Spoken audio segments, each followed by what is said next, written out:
I'm coming from Fundación Vida Silvestre. It's a kind of BBF in Argentina. My presentation is about sustainable cattle ranching in grasslands and forest in Argentina. The best option to produce and conserve.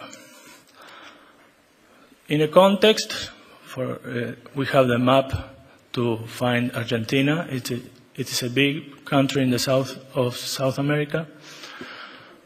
We have 90% of the land in private hands, and we are part of the Convention of Biodiversity, so we have to be sustainable with our agriculture, and it is important that 17% of each ecoregion must be conserved in a way of use which conserves biodiversity.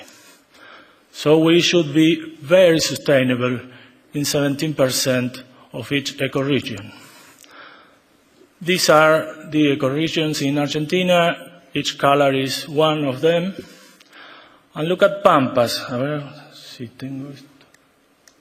Pampas is the dark green area. We have only protected 1% of the Pampas, and we've converted almost 80%. So it's an ecoregion in which we can say it is almost extinct. I'm going to talk about Pampas and then dry Chaco. Dry Chaco is in the northwest of Argentina. It's a very big region. Let's begin with Pampas. You can see in yellow the converted areas, and in them you can find this. So there's nothing to conserve there. There's no biodiversity there to conserve.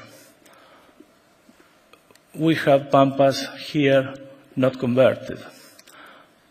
And through the country, we changed the ecoregion, and what we see is the same.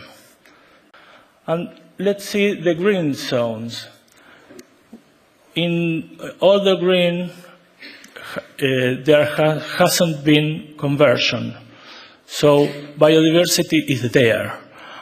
And there are the cattle calf systems too.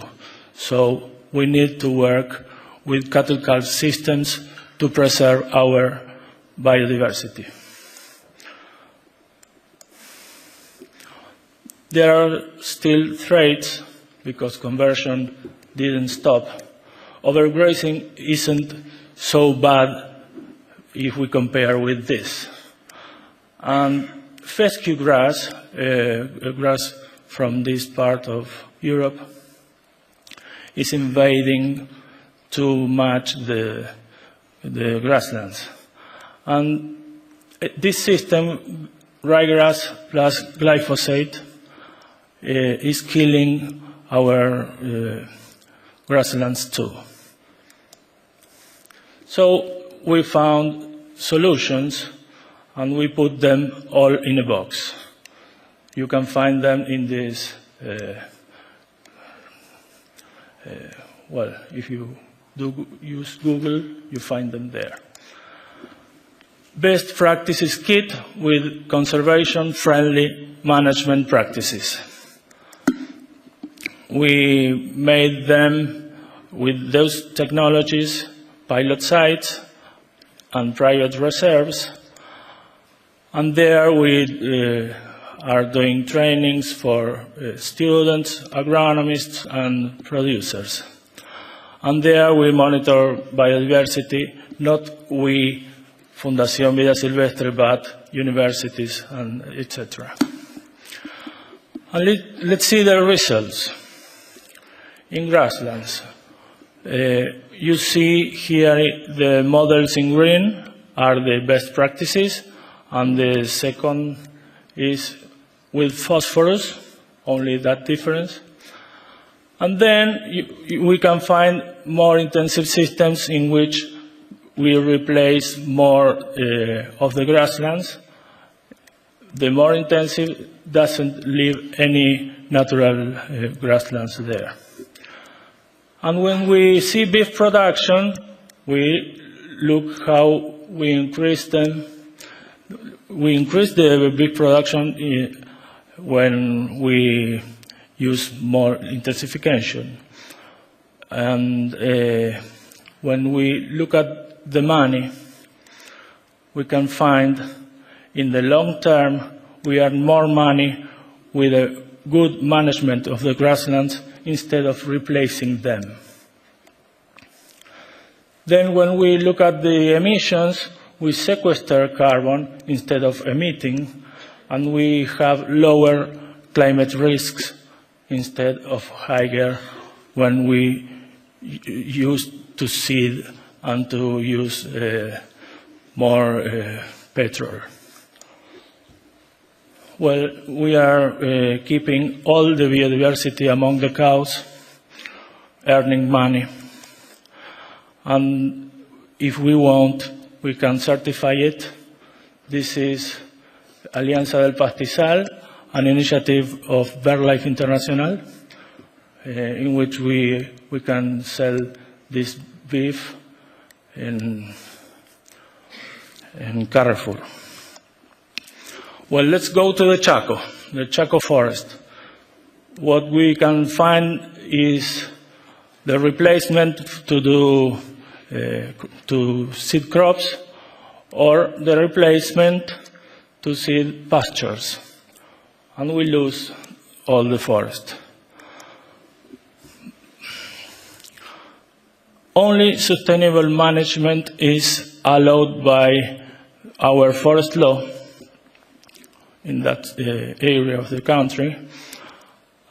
But what is sustainable management in the Choco Forest? Well, it was developed some technology for this, and it is in this box, in this link. And let's have a look. The aerial photo shows the forest and this technology managing the light. We open a little the forest for the grasses to grow more. So that solves the problem of the use of the land. We can produce very well there. But we keep the forest alive, and we keep different ages of trees. We manage the trees not only to grow more grasses, we manage the trees to keep the biodiversity and to keep the forest itself. And we are producing wood too. So when we cut this big tree, this other young one will replace it.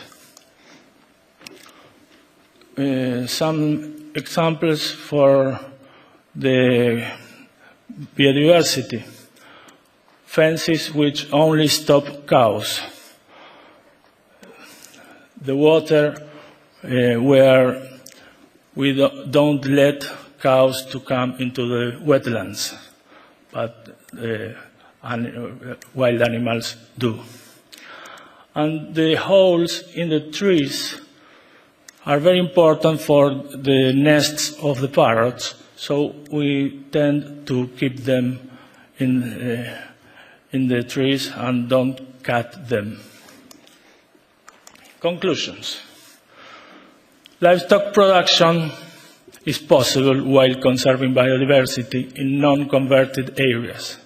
Sustainable production models improve the business, are stable and have less risk against crisis and climate, conserve wildlife and traditions, root people in rural areas, maintain ecosystem services, recover the natural image of Argentine beef and is certifiable, are independent from the supply of inputs, and contribute with commitments to lower emissions and achieve targets, are compatible with small and large producers, but we have needs promotion of process technology that are not sold.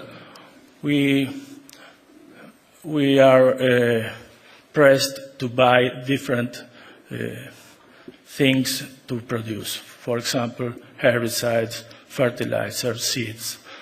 But nobody sells us how to do the things well without buying things. So that's not in an equilibrium.